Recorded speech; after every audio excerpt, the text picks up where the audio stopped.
we're a little bit late. It's because we're poets and we have the straggle factor is what I call it in readings. Right?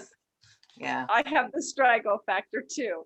Yeah, there's So always welcome to our Thursday book launch. I'm Malika. I'm so excited to have Brian Dempster here. Seas has been winning lots of awards and it's well deserved. And we get to celebrate tonight. Yeah, we can go ahead and clap. I like that. Yeah.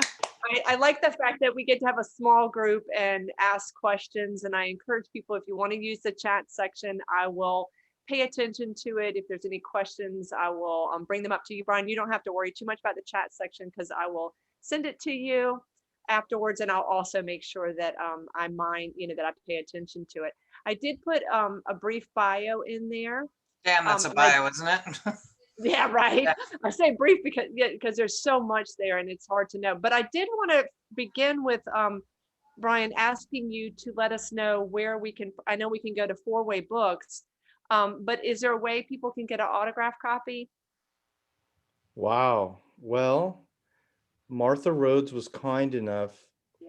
She was so proactive and she created these book plates. And, that was because she knew we'd be doing virtual readings. So I have book plates and I can mail them to you. She sent me stamps, envelopes, and I can just mail them to you. So Fabulous. Let me think. I mean, it would be wonderful if you purchased the book to support Four Way, just because I have such high regard for Martha and her team. So that would be wonderful. Thank you, Erin. I was going to say, Erin, thank you. Yes, and that would be the best way. Okay, but I feel really dumb. But what's a book? What's a book plate? It's like a sticker that you can write on. Oh, okay, okay. You can actually put it inside the book, but I can mail it so that perfect. So you can, yeah. And so you can just contact me through my website. It's very easy. Send me your address. I'll send you a book plate. I'd be happy to do that for any of you. Thank you, Brian. That's awesome. That's so fabulous that they did the book plates, because that's what I've been telling people. That's the only way I can think of doing it. Yeah, I have a box of books in my house that's been sitting there since, August. Eventually, hopefully I will take those to readings, those hard copies. So awesome. Yeah. I do want to list out the awards that Brian has won for Seas. Eric Hoffer Award finalist, Julie Suck finalist as well, and then silver winner for Human Relations Indie Book Award, and then National Indie Excellence Award. So far, we're still expecting some other ones, Brian. That's awesome. And here's Karen. Yay! I was kind of loosely hoping she would get here before you started reading. With no further ado from me, I want to hand it over to Brian. I also want to say we've got Brian's parents here as well. Yay! And if you look behind, his mother those are some of her paintings behind there. There's some other fabulous ones around the room, but that's the ones we get to look at. And I'm going to turn it over to you, Brian. Welcome. Okay, thank you, Malika, so much. And I'm going to be reading for about 20 minutes. Does that sound about right? I believe those were okay, I'm getting a thumbs up. Cool. All right, so it's great to be with you here today, and I want to give a big shout out to Malika for running this amazing reading series. I've had the fortune to look at some of the YouTube videos, and she's done such an amazing job. Connie read apparently in May of 2020, so I'm gonna check that out. Anyway, it's good to see so many familiar faces today. Really, really, really happy to be here. It's my last reading really I call it the year because I'm on the academic schedule. So I've done over 15 presentations, and Malika and I have been in touch for many, many months. So I've been looking forward to this culminating event.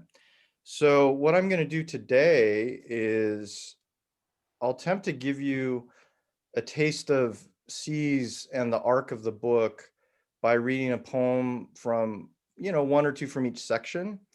And the arc of the book really, for those of you here at the beginning, it's about a father-son. The speaker obviously draws heavily from my experience, and my son is nonverbal epileptic. However, I would also argue that he doesn't fit into any categorizable labels easily. And I want the book to make that argument that he is special in his own language, in his own way of being in the world.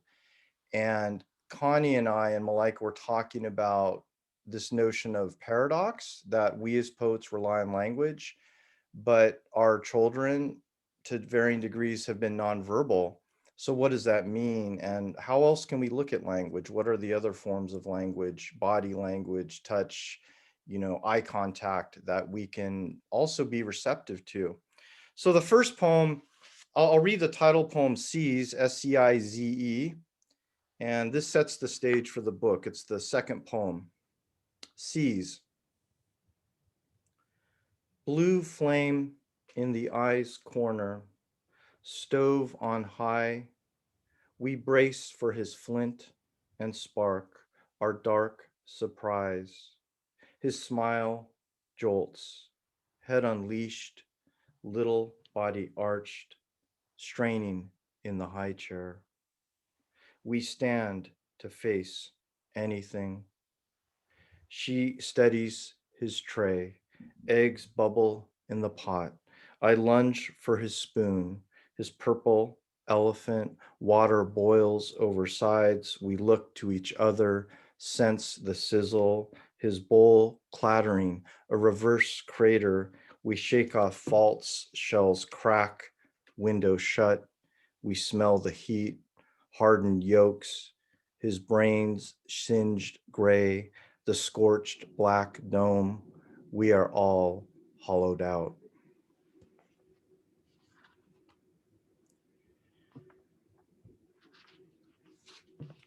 So I like to say to audiences that the book begins in media res, the moment of crisis, the moment of recognition. And it's really about the father, but also the couple, the wife and the husband, attempting to remain a sort of, in equilibrium as they go through this journey with their son who has epilepsy and other conditions. So this next poem, Truce, begins to look into the history of the speaker. The speaker's mother was in a Japanese American camp during the war. And this poem looks at what does it mean to have medical seizure? What does it mean to have historical seizure? And how does the speaker reconcile those? It's called Truce. Some days we are bombed harbors, then silence. Other days I speak, my voice a snake, cursive in deserts. A father and son, two countries, flags whipping in wind. I know the words I need to whisper, words keeping us apart. My shirt twisted in his fist, he tugs at me. Back turned, I shake him off. My torn sleeve, a white cloth he holds up. Shots fire from my mouth. Stop. Tell me what you want. Words in our own war story that he can't answer. My son seized, ancestors trapped. Grandmother walks on boards, carries my baby mother over mud and horseshit of Tamfran. Wraps her with blankets in Topaz, her sand prison. Images sizzle in his eyes. Light forking the sky, mother blinks. Like my son, she doesn't know the words. Bedtime stories, a nightly clash. My hands guiding his head, forcing him back to the page. Rain on tin, hum of songs, her father missing. Empty deserts, shudder of flags.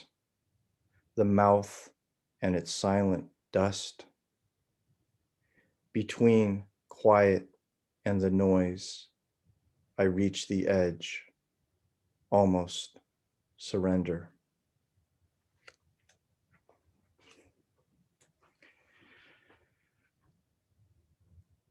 All right.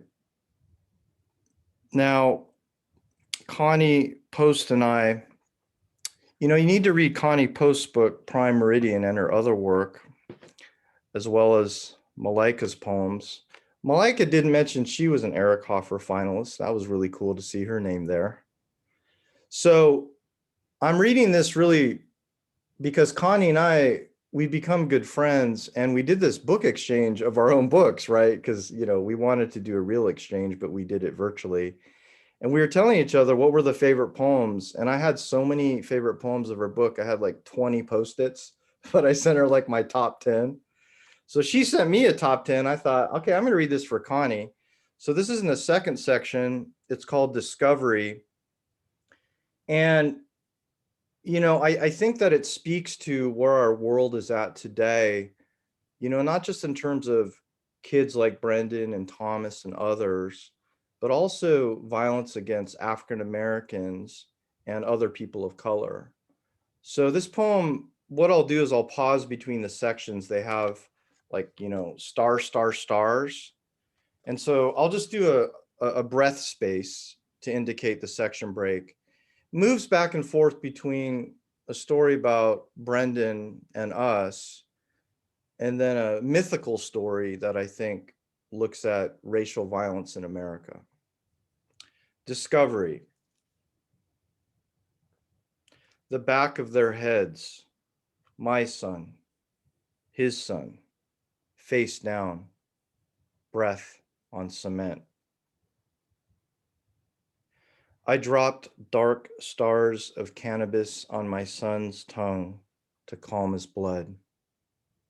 Grace massaged his back, his spastic left arm. We told the school aide, never give him sugar. She nodded at us. It can trigger a seizure. The dad read his son, The Little Prince, The Fire Next Time. Told him, come back before dark. The mom fixed pancakes, bought him new shoes.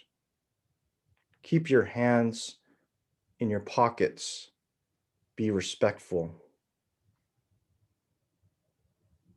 Spiking fever, our son so dizzy he drops. Mouth hitting the ground. A broken tooth, dead roots. Orange slices in his vomit. Did this cause the fall? He couldn't tell us who fed him the fruit. If he could speak, he'd point at her. I didn't do it, the aide keeps telling us. We don't believe. Maybe I gave him a few, she confesses later. He wanted to taste something sweet. We had no idea, the teacher said. She must have done it when we weren't looking. Grace holds my hand. We should have known. Their boy walking home, cell phone left on his bed, bag in his hand, reaching inside. Red light twisting on his face. The father holding car keys. I should have picked him up.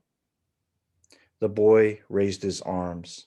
The cops said it wasn't their fault. The silence of our sons, those who are seized, we keep asking.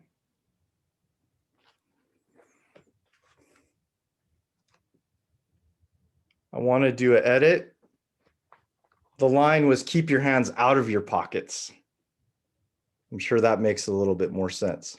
Sometimes when you're reading a poem, you get so lost in the flow of it, you do organic line changes and word changes, but I thought it was important to mention that. Okay. Thank you so much. So how are we doing? Okay. I can feel your virtual presence. I can feel your warmth. It's great to be in a summer where we are hopefully heading out of the pandemic, right? And so that's exciting. Okay, so I'm going to go to the third section, and the third section, I would call it the sort of rising tension and attempt at reconciliation before the denouement or the resolution. And there's poems, I think, that develop strands that were introduced earlier. I'm going to read a short poem, and again, thinking of Connie, called At the Park.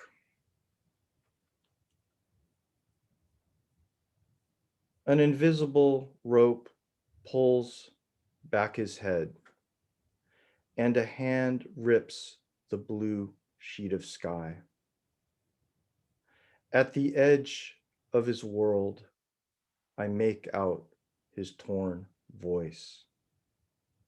Papa, my eyes open, the rest of me closed.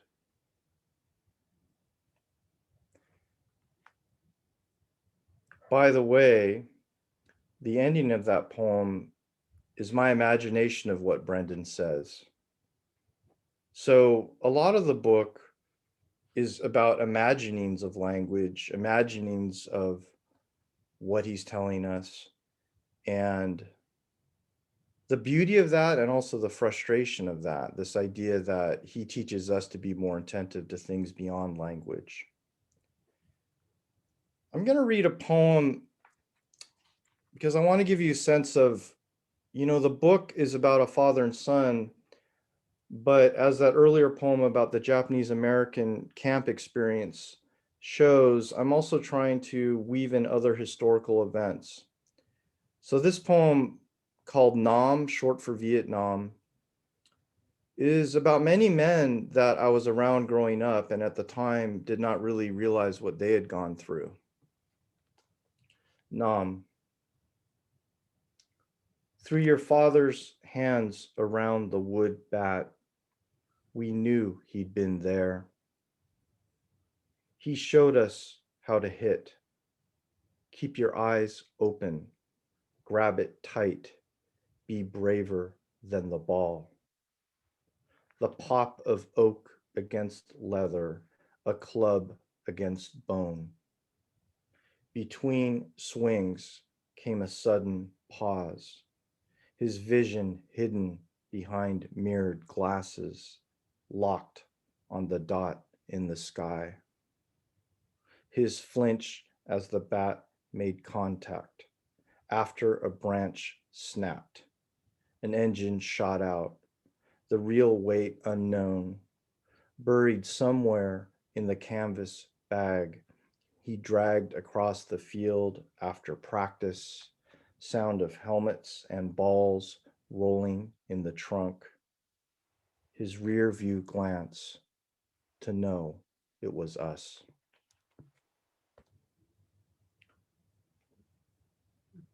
So we move through World War II, Vietnam, even the war in Afghanistan. And, what I realized as I was writing the book is there was so much rage and so much guilt and so much shame.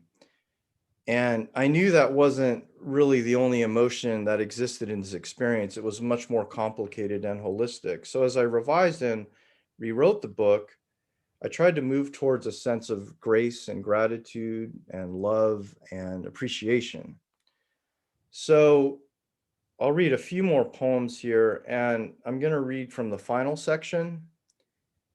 And hopefully that'll give you that sense of where the book moves and where the speaker moves in terms of really how he views his son.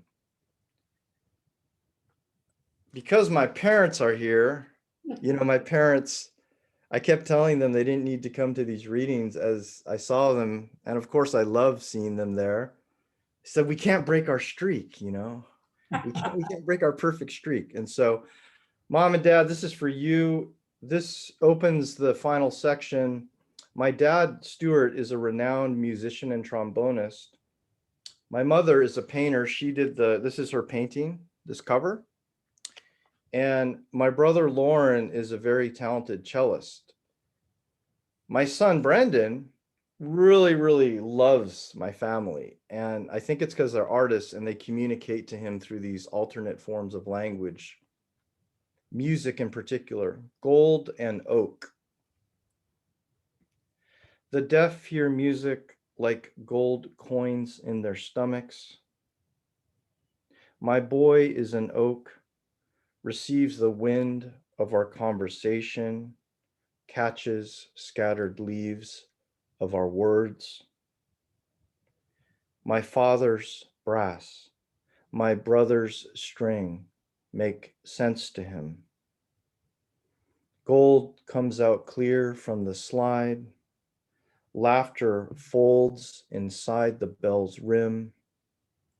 Ducks fly out, wonk and quack in air. A sound forest. Oak hums bright, then deep. The bow smooths out the noise in his head. Brown eyes lit from inside my gilded sapling. Wow, that chokes me up a bit. I gotta be honest. Whoa, I didn't expect that. All right. So I think I'll close with this poem. It's called Sun Sutra. And as I was finishing the book, you know, I tried to get my son Brendan to know what my intentions were, you know, and I would tell him, you know, Daddy really hopes he got it right for you because, you know, this is for you. This is for all of us, this book. And he would go, hi, hi, you know, that's his signature, hi, hi. In Japanese, that means yes, yes. So I took it for that. So I would read him this poem when he was in his tent bed. He sleeps in this bed. It's a big tent. It has netting and you zip him in and out of it, but he feels very comfortable in it. So I'd read him this poem, Sun Sutra, because it spells Brendan on the left and Brendan on the right. It's this, you know, acrostic thing, double acrostic. And it's really for him. It's a lullaby for him. Sun Sutra.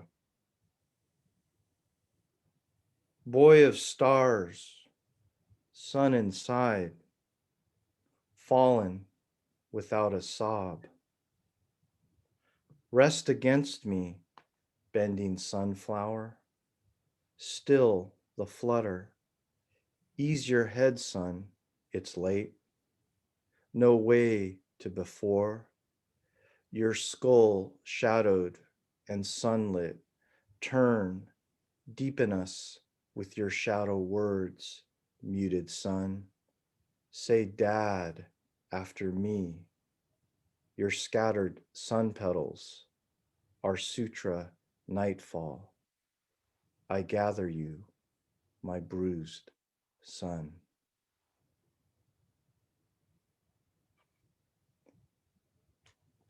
All right. Thank you so much Oh, thank you. for your warmth and your attentiveness to the work. And anyway, thank you. So Yeah, everybody's speechless. I could see everybody's face. I am so speechless. Y'all can unmute and clap. That Great was, to do the real thing. Yay! yeah. Oh, No, that was beautiful, Brian. beautiful. So very Amazing. much.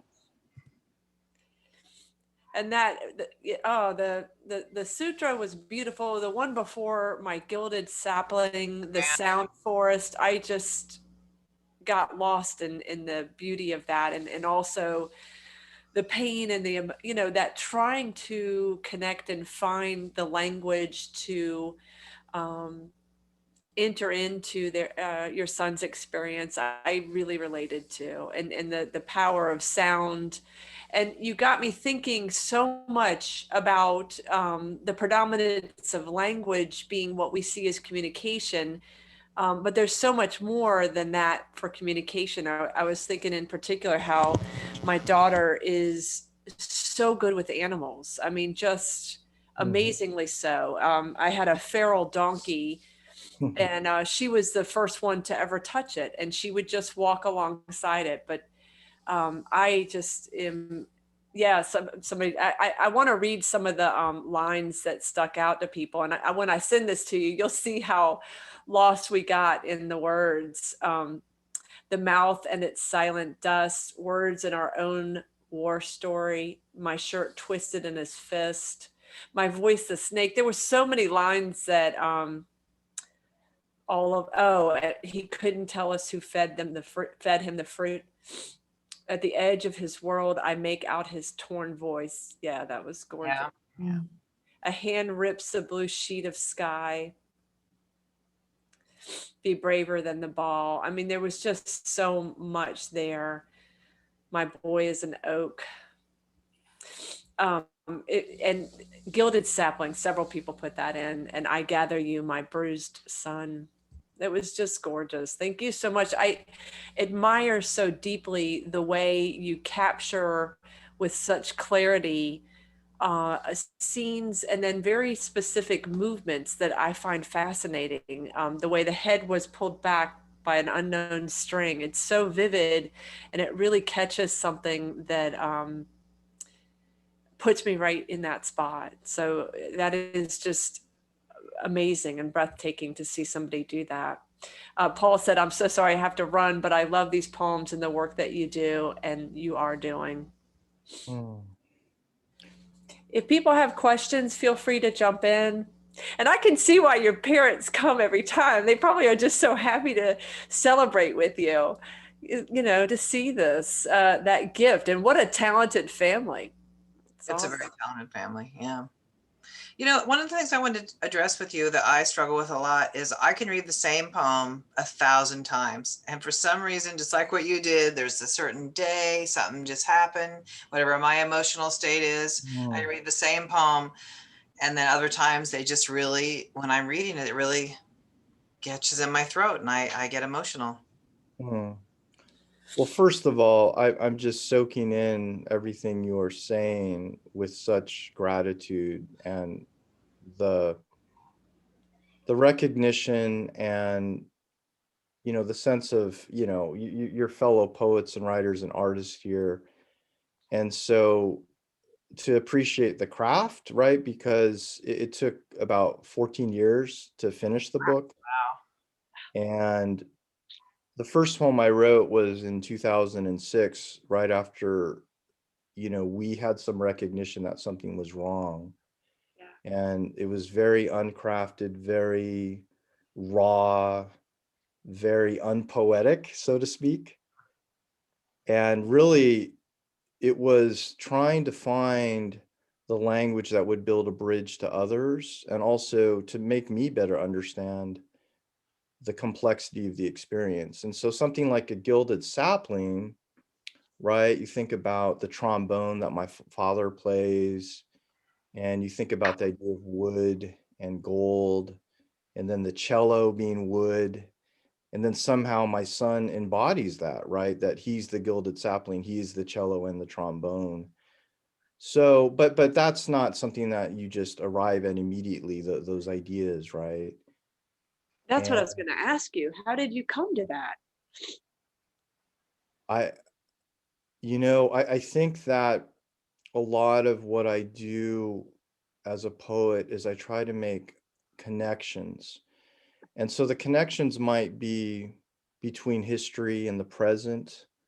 They might be between disparate or seemingly disparate phenomena. And it's not intentional, right? I get fascinated by this idea, even the mouth and its silent dust, how that could apply Yeah. to my mother as a child in Topaz, or to my grandparents who were incarcerated in the desert, but also to what is the silent dust of my son's mouth, right? Like the words that he wishes to speak. And so I'm fascinated. I want, one thing that probably could be frustrating to all of us as poets and artists is the idea of our work or our aesthetic being pigeonholed. And so I think it's too simplifying to say, this is a book about disability and a disabled son. Actually, I think it's a universal story. I hope so, that to connect it to other experiences maybe gives it some kind of breadth or some kind of openness where people can enter into the narratives. And that's not contrived. That's something that I feel that is authentic to the world. And so that's why I wanted to read some poems that also go outside the direct experience of the father son. I don't know if I'm answering, I'm just sort of responding to what Right? you've No, all. I love it. This is fascinating, I think. And I think everybody else is engaged as well. I'm looking at faces. Yeah, no, it's fascinating to hear your process. It's fascinating to hear how you built on this experience and enlarge it. But I also would say something that was occurring to me was sometimes language, actual verbal communication obscures, right? And there's something Yes. about your work that is speaking to that, that kind of points that out. And so I find that fascinating, that using words to also talk about how words can be deceptive or how words don't really communicate sometimes. So I just wanted to put that out there, that was something I enjoy that you did. Yeah. Well, like, so of course we all know about the Ars Poetica tradition, and maybe it's some variation of that, that as I wrote the book, it felt that language itself had to be a theme. And again, that was not contrived. That was just part of the writing of the poem. Because what does it mean to use normative language as poets and writers for someone who is nonverbal and lives in a world beyond normative language? Right. And so to me, that's a very interesting tension. And I think it's okay. I think it's fine to admit the boundaries of our language. And it's also like, that's why in the book, I compare him to a bird. I compare him to a tree. I compare him to so many things because he is all those things. And those things are signified by language. But like when I say he's a bird, it feels like something deeper than just the word bird. Right. You know, he takes me to some place that I can't quite describe. And it's ineffable, it's intangible. And I like that. I mean, I think that's something, beautiful. And so Brendan is the gift to me, honestly. And Connie and Malika and I were talking earlier before the reading started. One of the things I hated the most, and this is not, and I'm just being honest when I say this, is when people said, "I'm so sorry." That was the first reaction. And of course, I understood the intention. I did not feel any ill will towards those who said it.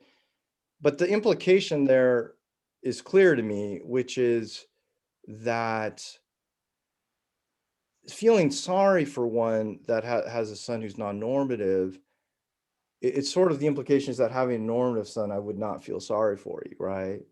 And I know that's social conditioning, and I know it's probably a compassionate thing to say. Mhm. But I think the intuitive part of me felt like, why? What does that really mean? Like, my son is beautiful. He's really taught me more than, anything I could really articulate, right? So, you know, I hope that doesn't sound harsh, but that was just my gut reaction when I would hear that. And especially if it was not counterbalanced with any sort of recognition, like, I'm sorry, but that's maybe all I could say. I have no words really. Or I'm sorry, but then there's more beyond that in terms I of the think it's better when conversation. people just say, "How are you doing?" For me, Yeah. anyway. Like, how's it going with that, as opposed to "I'm sorry." I didn't like it early on, and then later on, I was just less. I didn't. People didn't say it that much later on. Only early on when he was diagnosed. You're right. You're right. Eh, people haven't said it in years. It's It was early. only it was only at the beginning. And But I didn't want to have sorrow about, I don't think I knew what I was losing yet. I'm only speaking from my own perspective because I didn't know how disabled Thomas was going to be. At first, I thought he had mild autism and I didn't know he wasn't going to talk. So I didn't want people to be sorry for me because I didn't know what I was losing until later. yeah, yeah. Well, that's well said, Connie. And I have to admit that, you know, if I'm honest too, I would say part of my reaction to that was also where I was at. So I think that because I had so much dissonance that I think I was overreacting to someone, you know, to feeling that there's any sense of pity. And Yes, I think it's I the think pity you're thing. I agree. like when you come to more peace with it, I think you're right. I think if someone said it now, actually, it Yeah. would have no I effect got on. really mad at a friend. I had to apologize to her years later. I said, don't say you're sorry to me. I was like, I didn't want her to say it. And then later I was like, I realized you just had good intentions. I shouldn't have gotten so mad, but I was mad. Well, you're very wise. I think your response is the Buddhist way. And I will also say that I never had a negative reaction outwardly. It was all internal. And I understood. Let me backtrack. I mean, I want to say that my dissonant reaction was that intuitively I didn't want to be pitied, so I had that kind of negative reaction. But I also understood that there was good intention behind it. And so as a result, I kept silent and just accepted that, right? I mean, so I think Connie, you're embodying the complexity of having a special needs child. And I also understand it's very hard to know what to say, probably, to someone. And so that completely makes sense. Also, but then people, we can go, this is off subject. We'll talk later about all the terrible things people say, which are plenty. But my mind is still reeling with something that Brian said about he takes me to places that I can't even describe. And I'm still listening to that because that's something I would say I feel very strongly about, that there's things that Serena taught me. Now, of course, you know, she now can talk verbally, which has been fascinating because there was so much there that I had thought or intuited, you know, little quirks and things like that. You know, when she was finally able to describe things, it was pretty wild. But there are things that I have learned with her that I don't think I could have learned anywhere else. And I'm thinking of this one story, and I feel like you and Connie and other people will probably relate to this, but when she was younger, um, she was probably maybe 5, 6. So there was some verbal skill, some verbal words there. But in essence, she communicated before she had verbal stuff. Like I always knew what she wanted. I always, and not always, but I could usually figure it out. And I found that she could move people non-verbally in ways that I never saw anybody do. But Mm, she said she was going to go outside and get a butterfly. mhm. I don't know what word she used. People always ask me, how do you know what Thomas wants? And I really can't explain why. But I explain it this way. When you have a baby, when you have a baby and they're 1 and they don't talk, you figure it out because it's all body language. There's So it's body really language. think about the verbal language isn't, we put this huge importance on it. Like Thomas does this sound. We always know Thomas makes this sound, dig it, dig it, dig it, which is his good sound. It means he's happy. Dig it is good. And then when he makes other sounds, we know like, or he gets into distress. So people make this magical, like, how do you, it's like, it's not done with like mirrors and lights. It's not like we just know, we know what it's their whole world transcends language. Exactly. And that's, yeah, no, I get that. And so she said she was going to go out and get a butterfly. Yeah. And I said, that's not how that works. That, you know, like there's not just butterflies out there. And so she walked outside and I was making dinner and I could see through the patio door, she was standing out there like waving. So I walked to the door. I thought she was stuck outside, opened it, and she had a butterfly on her finger. And she said, "You're wrong." Oh, you know, that's not exactly how she Something like said that. it. I was like, and she's been proving me wrong. Don't they have a way of doing that? Yeah. With beauty, though, with beauty, Yeah. Yeah. with amazing things, with things that don't seem possible. Well, I had a wise guide tell me that Brendan is your biofeedback machine. Uh, And he is so in the way that animals are in tune with your emotions, he is. They are, yeah. And so he mirrors, even if I said, hey, Brandon, put that down, you know, his stress level elevates immediately, right? And then when I'm calm with him, he's extremely calm. So it's like a mirror. Yeah. It's like a mirror. And Yes. in that sense, it gives you insight into each moment, right? Because if you were a bit thoughtless or you were less mindful than you needed to be, he will place you back in that moment of mindfulness just through that biofeedback, Well, mechanism. that's the demand to stay present in this moment, right? And to stay regulated, to stay conscious, awake. Yes. Yes. Yeah. And I will have to say this too, that sometimes my wife and I laugh because we'll overhear conversations of other parents and they're stressing out about, oh, I don't know, he's on the wait list at Harvard, but Oh my God, I maybe know. Princeton might be, and of course I'm not, that's fine. Like, I don't want to minimize, I'm sure that's really important, but it's just within our own context, it sometimes can sound a bit funny. I'm sorry, but I mean, it lacks perspective.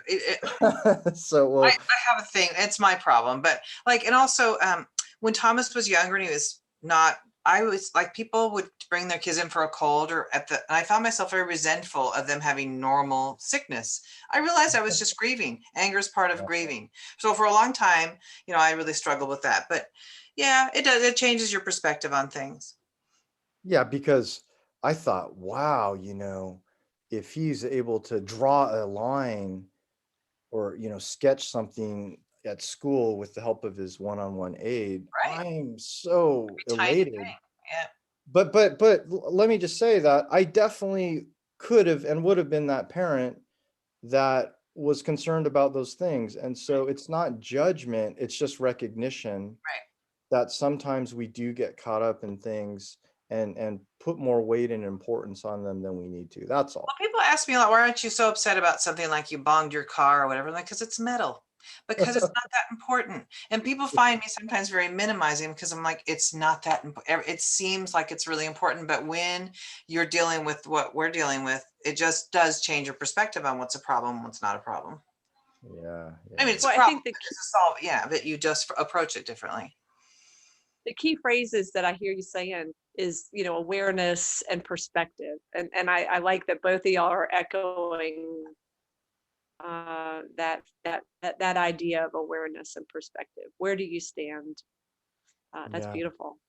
And I think what's really amazing is to see the complexity and the nuances, and then the made into art, made into poetry, made into works that other people can enter from different perspectives, and I just really love that. I love that about both your work, Brian, and Connie's work. And I think it's a fabulous thing as a writer to have this gift to create art that other people can enter and experience and relate to, regardless of having a child with special needs or not, having this powerful experience, and then opening it up so that it does embrace a lot of the concerns that are so relevant right now in this time.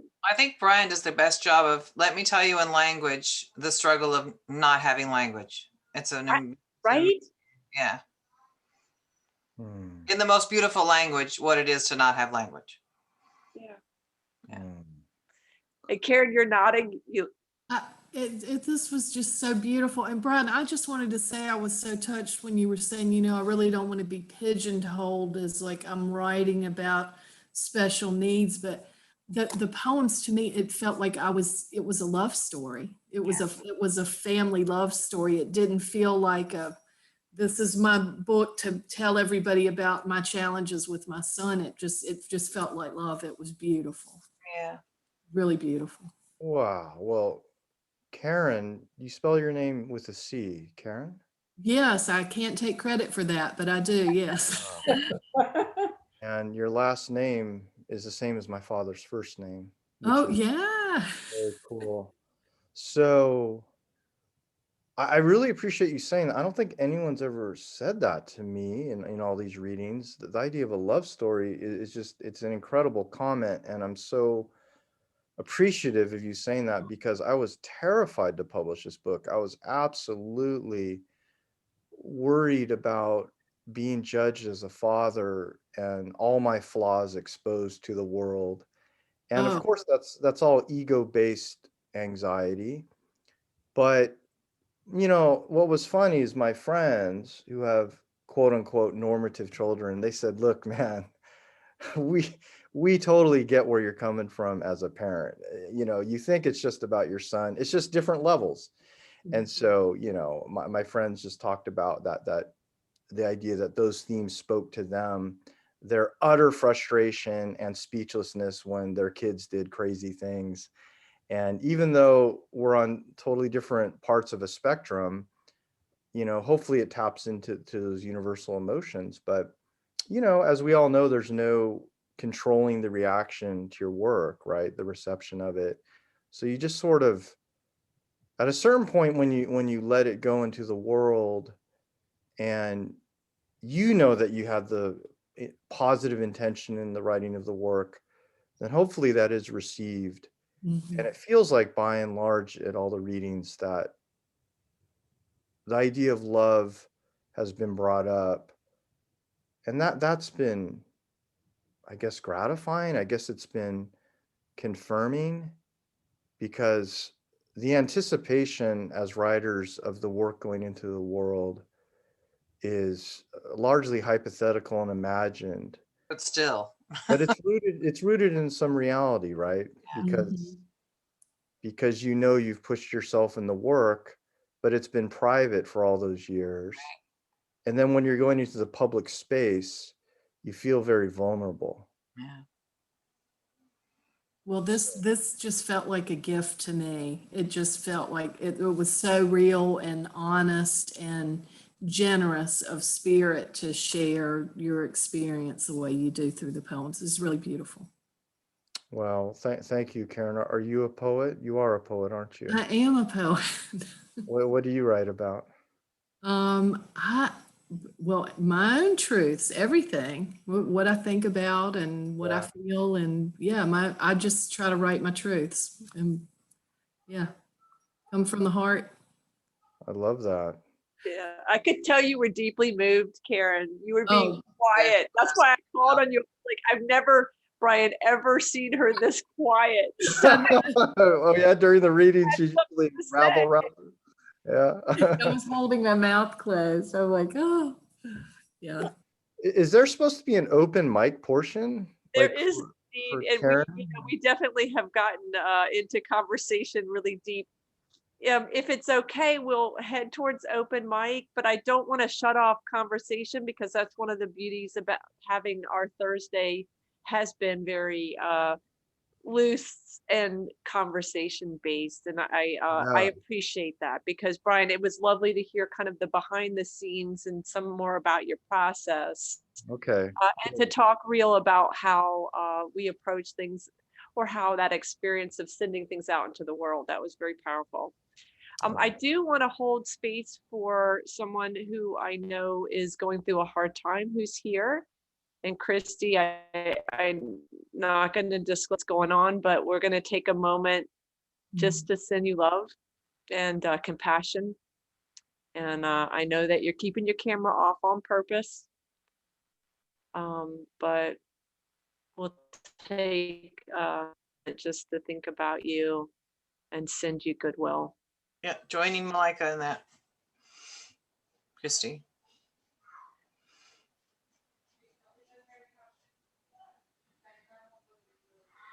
Thank y'all.